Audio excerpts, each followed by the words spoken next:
Welcome dear students, आप सभी का स्वागत है बोर्ड एग्जाम्स यूट्यूब चैनल पर। तो डियर स्टूडेंट्स, इस वीडियो में हम करने वाले हैं कक्षा 10वीं एमपी बोर्ड क्लास 10th का पेपर जो आपका 3 मार्च को होने वाला है सब्जेक्ट इंग्लिश का, उसका कंप्लीट पेपर का सॉल्यूशन हम इस वीडियो में करने वाले हैं। तो आपको वीडियो को एंड तक वॉच करना है। साथ ही में अगर आपने हमारे यूट्यूब चैनल को अभी तक सब्सक्राइब नहीं किया है तो आप हमारे यूट्यूब चैनल को सब्सक्राइब कर लीजिए ताकि ऐसे ही वीडियोज़ की नोटिफिकेशन सबसे पहले आपको मिलती रहे। ठीक है, चलिए तो बिना किसी टाइम को वेस्ट किए शुरू करते हैं। High school examination 2025 subject English का हम पेपर करेंगे कक्षा 10वीं का। 75 नंबर का आपका पेपर होगा। टोटल नंबर ऑफ क्वेश्चंस इसमें 16 आएंगे। समय आपको 3 घंटे का मिलने वाला है। ठीक है, चलिए इंस्ट्रक्शंस कुछ इसी प्रकार से आपको परीक्षा में देखने को मिलेंगे, तो आप इन निर्देशों को अच्छी तरह से पढ़ सकते हैं। सेक्शन ए आता है आपका। सबसे पहले देखिए, मैं आपको सेक्शन ए करवाने से पहले एक चीज़ बता देता हूँ कि देखिए पैसेज आपके बहुत सारे इसमें पूछे जाते हैं। सेक्शन ए में आपका 5 मार्क्स का पैसेज आएगा, फिर आपका एक और 5 नंबर का एक पैसेज आएगा, फिर आपका 4 मार्क्स का एक और पैसेज आएगा, यानी कि नोट एंड टाइटल वाला ये होता है। फिर आपका एग्जैक्ट यानी कि 3 मार्क्स का आपका जो बुक होती है उसमें से पैसेज आएगा। फिर आपकी 3 नंबर की एक पोएम आएगी, यानी कि टोटल आपके 20 नंबर के पैसेज पूछे जाएंगे। तो 20 नंबर तो ऐसे है 75 में से, जो आपको केवल पेपर में से देखकर ही आपको कॉपी में लिखना है। ठीक है, तो 20 नंबर तो ये फ्री फंड के हैं आपको, तो इनको आपको अच्छी तरह से तैयार कर लेना है। ठीक है, चलिए तो अब शुरू करते हैं हम सेक्शन ए रीडिंग। ठीक है, पहला जो क्वेश्चन आपसे पूछा गया है, read the following passage carefully and answer the questions given below. ठीक है, आपको इस पैसेज को अच्छी तरह से पढ़ लेना है और फिर नीचे दी गई प्रश्नों के उत्तर आपको देना है। तो देखिए पैसेज की कुछ लाइनें हम देख लेते हैं। पैसेज आपको देखिए 2 से 3 बार अच्छी तरह से पढ़ना है पहले, फिर आपको अपने आप आपको लाइन टू लाइन इनके आंसर्स मिल जाएंगे। ठीक है, तो व्हेन अलेक्जेंडर फ्लेमिंग वाज 16, जब अलेक्जेंडर फ्लेमिंग 16 साल के थे, he had to work to earn his living, यानी कि उनको जीने के लिए कमाने की ज़रूरत पड़ी। He found a job in shipping office in London, उनको एक जॉब मिल गई थी कहाँ पर, लंदन में शिपिंग ऑफिस में। द वेजेस वर स्मॉल, यानी कि उनको पैसा कम मिलता था। इस प्रकार से आप ये पैसेज पढ़ सकते हैं। ठीक है, weakness, it was soon discovered that the study young man from Scotland के वो रहने वाले थे। Was fine shot and very good swimmer, यानी कि बहुत अच्छे वो तैराक थे। तो इस प्रकार से आपको ये पैसेज अच्छी तरह से पढ़ लेना है। अब आपके क्वेश्चंस आते हैं, इनके मैं आंसर आपको बता देता हूँ। पहला जो क्वेश्चन आपसे पूछा गया है, when Alexander Fleming was fond of, Alexander Fleming जो थे काई के शौकीन थे। तो मैंने आपको बताया कि वो बहुत अच्छे स्विमर थे, तो स्विमिंग आपको इसका राइट आंसर लिखना है। सी ऑप्शन आपको इसका करेक्ट आंसर लिख देना है। दूसरा है आपका, he had to work earn his living when he was in, तो पहली लाइन में लिखा है आपका व्हेन अलेक्जेंडर फ्लेमिंग वाज 16, जब वो 16 साल के थे। तो यहाँ पे दे रखा है आपके ऑप्शंस हिज टीन्स, क्योंकि टीन्स जो एज होती है वो 13 से 19 साल की एज होती है। टीन जिसमें पीछे लगता है 13 से 19 तक, किशोर अवस्था इसे हम बोलते हैं। तो 16 भी इसी के बीच में आएगा, यानी कि टीन्स में आपको राइट आंसर लिखना है हिज टीन्स। ठीक है, ए ऑप्शन आपको इसका राइट आंसर लिख देना है।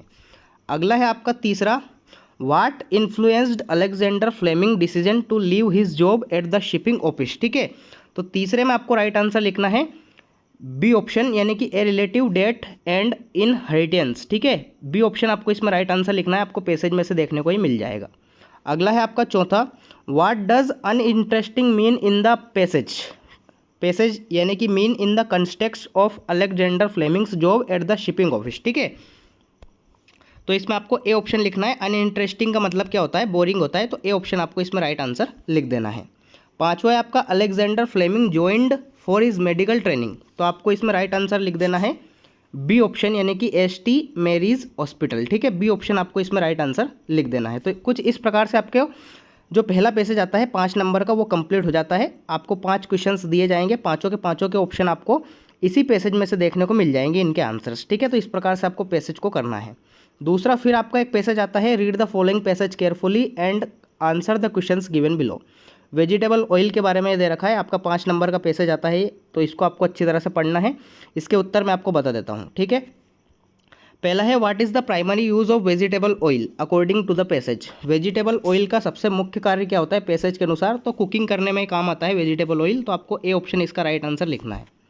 दूसरा आता है आपका, which type of oil is often referred by the politicians and engineer. Engineer और पॉलिटिशियंस के द्वारा कौन सा ऑयल है वो यूज़ किया जाता है, तो वो मिनरल ऑयल यूज़ किया जाता है। बी ऑप्शन आपको इसमें राइट आंसर लिख देना है। तीसरा आता है आपका, the mineral oil when refined into petrol has contributed to the development of, तो इसमें आपको राइट आंसर लिखना है। तीसरे के अंदर आपको राइट आंसर देखिए ये सारे क्वेश्चंस आपको पैसेज में मिल जाएंगे। अब वीडियो को ज़्यादा लंबा नहीं करते हैं, ठीक है। तो आप अपने अनुसार कर लीजिए। जैसे कि पांचों क्वेश्चन है, आपको बता देता हूँ। पांचवें में आपको राइट आंसर डी ऑप्शन लिखना है। कुछ इस प्रकार से आपको सारे क्वेश्चंस पैसेज में से ही देखने को मिलेंगे, ठीक है। तो इनको आपको कर लेना है तैयार। चलिए अगला क्वेश्चन आता है आपका थर्ड क्वेश्चन। ये भी पैसेज होता है आपका 4 मार्क्स का। इसमें आपको टाइटल एंड नोट्स लिखने होते हैं। तो टाइटल किस प्रकार से लिखना है, ये पैसेज जिसके बारे में दे रखा है उसको 1 वर्ड में आपको टाइटल लिख देना है, ठीक है। ये पैसेज आप अच्छी तरह से पढ़िए, आपको मिल जाएगा कि ये काई के बारे में दे रखा है, ठीक है। मैं आपको आंसर बता दूंगा तो फिर आपका कुछ काम नहीं रहेगा। तो आपको ही पैसेज ये करना है, क्योंकि परीक्षा आप ही देने जाएंगे, कोई और नहीं, ठीक है। दूसरा जो है टाइटल, टाइटल किस प्रकार से आपको लिखना है, सॉरी पहले में तो आप टाइटल लिख देंगे। दूसरा जो आता है आपका नोट्स, नोट्स आपको किस प्रकार से लिखना है। नोट्स में आपको कुछ नहीं करना, मेन जो आपको पॉइंट है इस पैसेज में से 3 से 4 पॉइंट आप छांट के लिख दीजिए, आपका काम हो जाएगा। तो इस प्रकार से आपको टाइटल एंड नोट्स इस पैसेज के अंदर बनाना है। तो सेक्शन ए कंप्लीट हो जाता है अपना। दूसरा आता है सेक्शन बी, राइटिंग का, ठीक है। चौथा क्वेश्चन है आपका लेटर एंड एप्लीकेशन आपसे पूछी जाएगी। तो यहाँ पे कौन सी दे रखी है, you are Nishi studying in government girls high secondary school Morena, right an application to your principal requesting him to issue books from book bank, ठीक है। बुक बैंक की आपको एप्लीकेशन लिखना है। देखिए मैं आपको कुछ चीज़ें बता देता हूँ। पहला तो आपको याद करना है बुक बैंक, ये परीक्षा में 100% पूछी ही जाती है, बुक बैंक वाली एप्लीकेशन। दूसरी आपको याद कर लेना है एसएलसी की एप्लीकेशन, ठीक है। एसएलसी की एप्लीकेशन भी हर साल परीक्षा में आती ही है। तीसरी आपको याद कर लेना है सिक लीव की, ठीक है। सिक लीव यानी कि आप बीमार हैं और आपको बीमार हैं आप अगर, तो उसको आपको एप्लीकेशन के अंदर लिखना है आपके प्रिंसिपल को छुट्टी के लिए, ठीक है। तो इस प्रकार से आपको एप्लीकेशन याद कर लेना है। और वाला जो क्वेश्चन है आपका लेटर आता है, you are Deepak Deepti residing at 43 Gulmohar colony, यही एड्रेस आपको डालना है। आप अपना एड्रेस ना डालें, जो इसमें दे रखा होता है वही आपको कॉपी में डालना होता है। जो आप लेटर या एप्लीकेशन लिखते हैं वही आपको डालना होता है, ठीक है। Write a letter to your friend inviting him to attend your younger brother's birthday party, birthday party में इन्वाइट करने के लिए आपको अपने दोस्त को एक लेटर लिख देना है, ठीक है। पांचवा आता है आपका ऐसे। ऐसे आपसे पूछा जाएगा importance of games and sports discipline in students life, modern technology and Indian festival. देखिए वंडर ऑफ साइंस के भरोसे ना रहे, मैं बार बार कहता हूँ। हालांकि ये परीक्षा में आता रहता है, ऐसी भी बात नहीं, लेकिन वंडर ऑफ साइंस क्या है, सभी को याद ही होता है। तो ये तो है ही सही फिक्स, ठीक है। अगर ये आया तो अच्छी बात है, अगर ये नहीं आया है तो आप importance of sports and games का जरूर याद करके जाएं, क्योंकि अगर वंडर ऑफ साइंस नहीं आता है तो गेम्स एंड स्पोर्ट्स का जरूर आता ही है, ठीक है। तो आप 2 तैयार कर लीजिए। इसका और वाला जो है पैराग्राफ आता है, ये तो आप कर सकते हैं। इसको टीचिंग के बारे में दे रखा है, इंपॉर्टेंस ऑफ इंग्लिश के बारे में दे रखा है, और डिसएडवांटेज ऑफ मोबाइल फोन्स के बारे में आपको दे रखा है, ठीक है। तीनों में से कोई सा भी आप एक कर सकते हैं।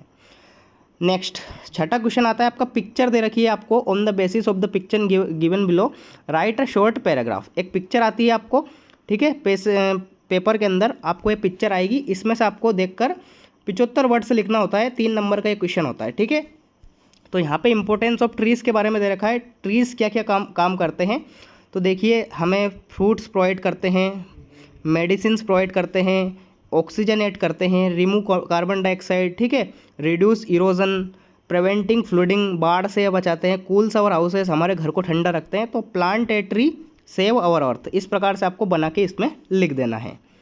चलिए इस प्रकार से आपका सेक्शन भी कंप्लीट होता है। सेक्शन सी आती है ग्रामर। देखिए ग्रामर करवाने से पहले मैं आपको एक बात बता देता हूँ कि जिन जिन स्टूडेंट्स को ग्रामर के अंदर 10/10 चाहिए, वो मेरा एक वीडियो स्पेशल बना हुआ है, उसको जाके आप ज़रूर देखिए। उसका लिंक जो है कमेंट बॉक्स में पिन है, तो आप उसको जाके ज़रूर देखिए। सेक्शन सी कंप्लीट निचोड़ 10/10 पूरे करके आओ, ठीक है।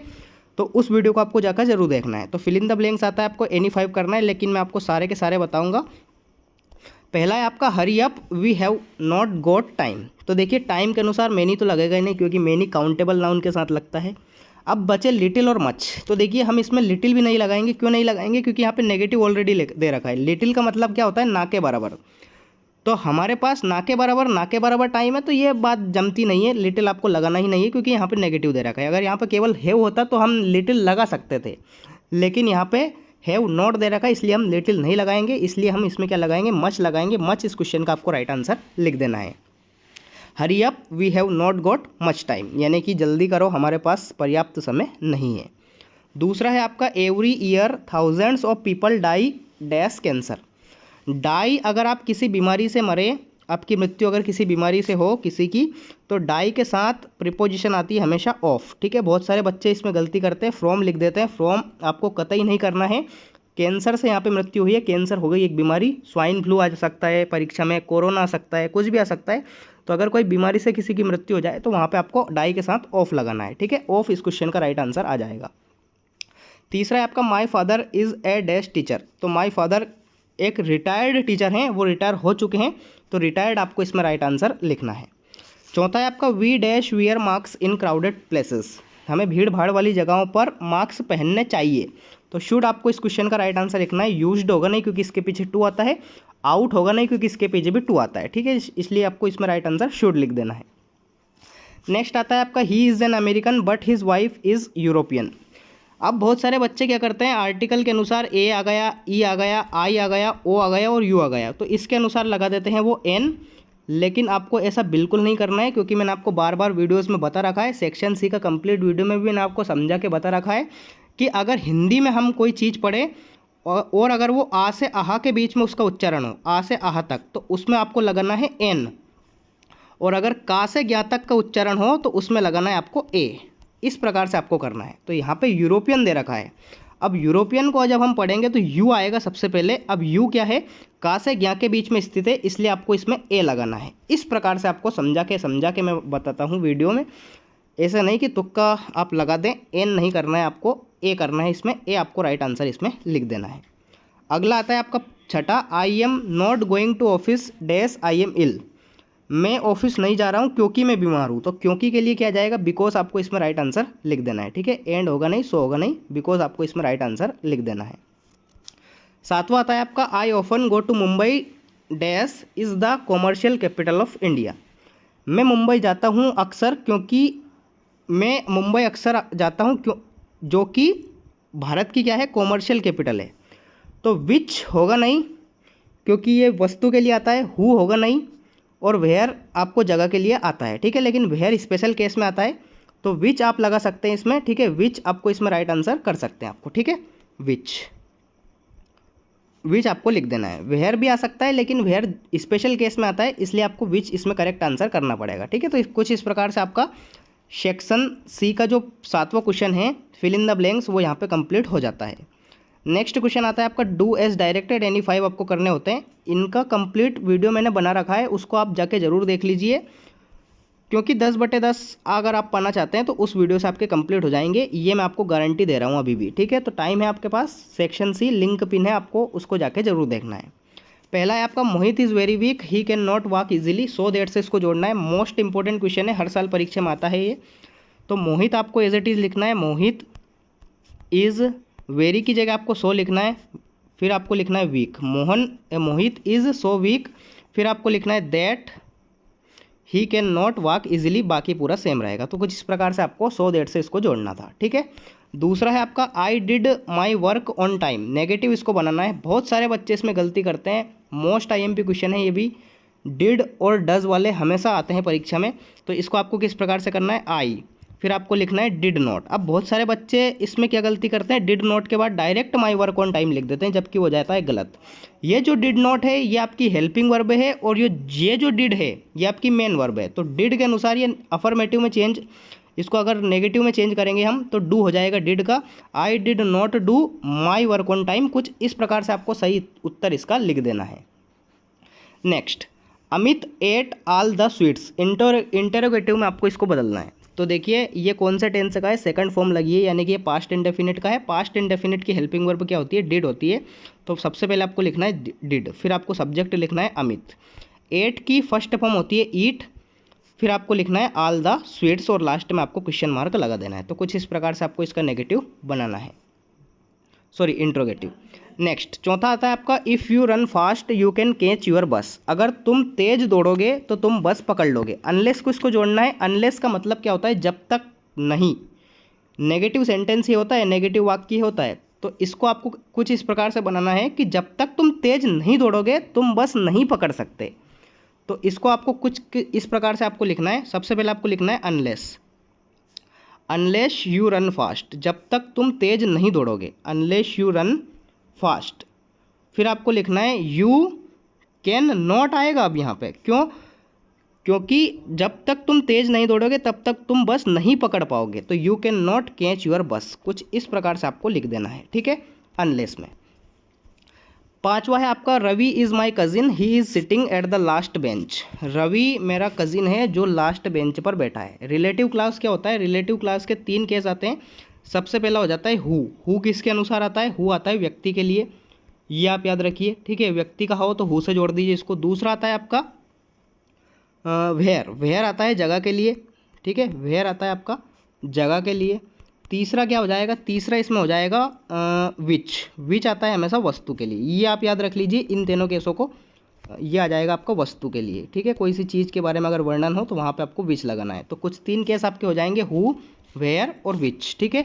तो यहाँ पे आपको पर्सन दे रखा है, रवि एक पर्सन है, तो उस केस में हम हु लगाएंगे। तो कुछ इस प्रकार से आपको जोड़ना है, Ravi is my cousin, Ravi is my cousin, फिर आपको हु से जोड़ना है, हु इज़, अब ये ही हट जाएगा क्योंकि डबल सब्जेक्ट नहीं यूज़ करना है आपको, who is sitting at the last bench, बाकी पूरा सेम रहेगा, ठीक है। तो ये आपके 5वां वाला क्वेश्चन हो जाएगा। छठा है आपका children read books, passive voice में इसको बदलना है।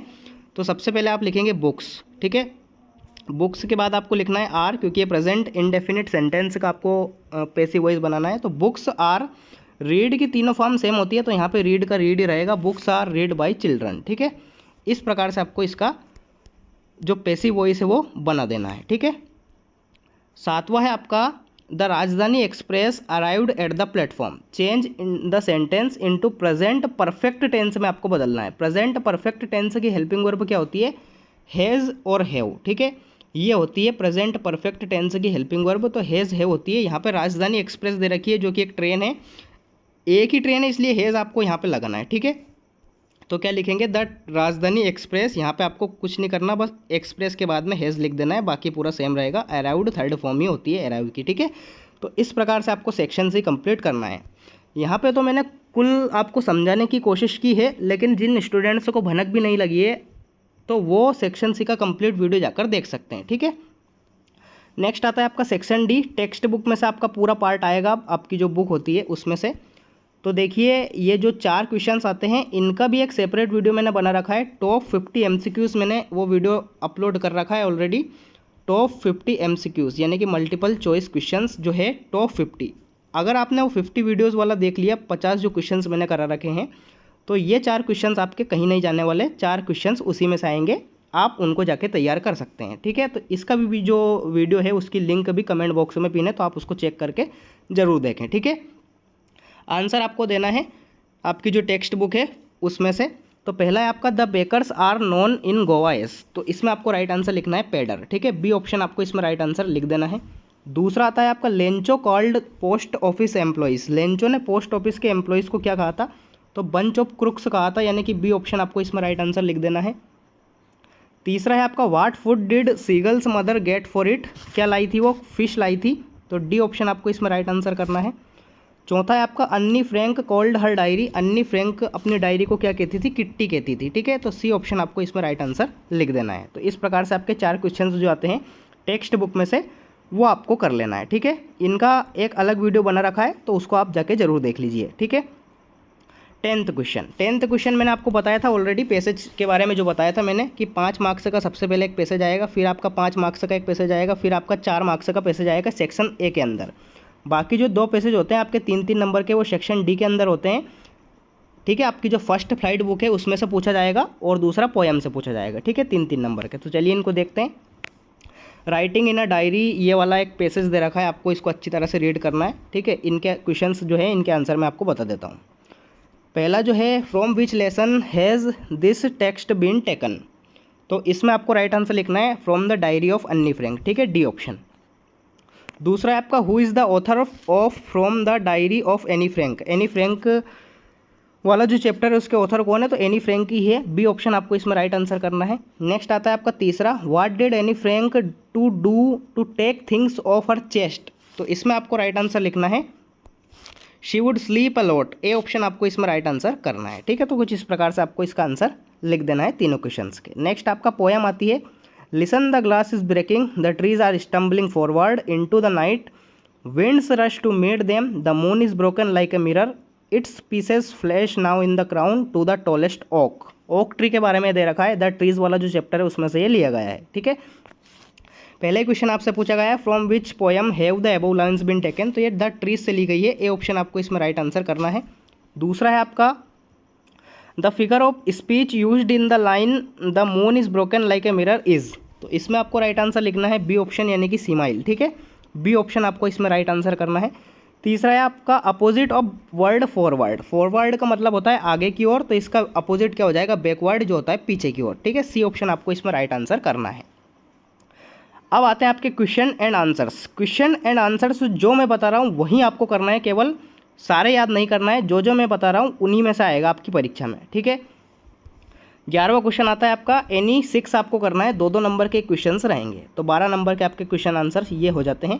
ये दे रखे हैं आपको, इन्हीं में से आपको याद कर लेना है। सारे क्वेश्चंस मोस्ट आईएमपी है, इन्हीं में से परीक्षा में पूछा जाएगा। 12वां प्रश्न आपका एनी 2 करने होते हैं, 2-2 नंबर के हैं, ये 4 नंबर के हो जाते हैं। 13वां क्वेश्चन आप देख लीजिए, एनी 2 करना है, ये भी आपके 2-2 नंबर के हैं, तो ये आपके 4 नंबर के हो जाएंगे। 14वां क्वेश्चन आपका 3 मार्क्स तक आता है। ठीक है, इसमें से आपको कोई सा भी एक करना है। 15वां क्वेश्चन आपका पोएम में से पूछा गया है, इसमें से आपको कोई एक करना है। और 16वें क्वेश्चन भी 3 नंबर का है, तो इसमें भी आपको कोई एक करना है। ठीक है, तो इस प्रकार से एमपी बोर्ड क्लास 10th जो कंप्लीट पेपर हो जाएगा आपका इंग्लिश का, वो यहाँ पे मैंने बता दिया है। अगर आपने हमारे YouTube चैनल को अभी तक सब्सक्राइब नहीं किया है तो आप हमारे YouTube चैनल को सब्सक्राइब कर लीजिए, क्योंकि अभी तो बस शुरुआत है। हिंदी के पेपर में आप जलवा देख चुके हैं, परीक्षा में आपको 75/75 कंप्लीट मिलेगा अगर आप मेरे वीडियोस देखकर जा रहे हैं। ठीक है, तो मिलते हैं अगले वीडियो में, तब तक के लिए टाटा बाय बाय, जय हिंद, वंदे मातरम।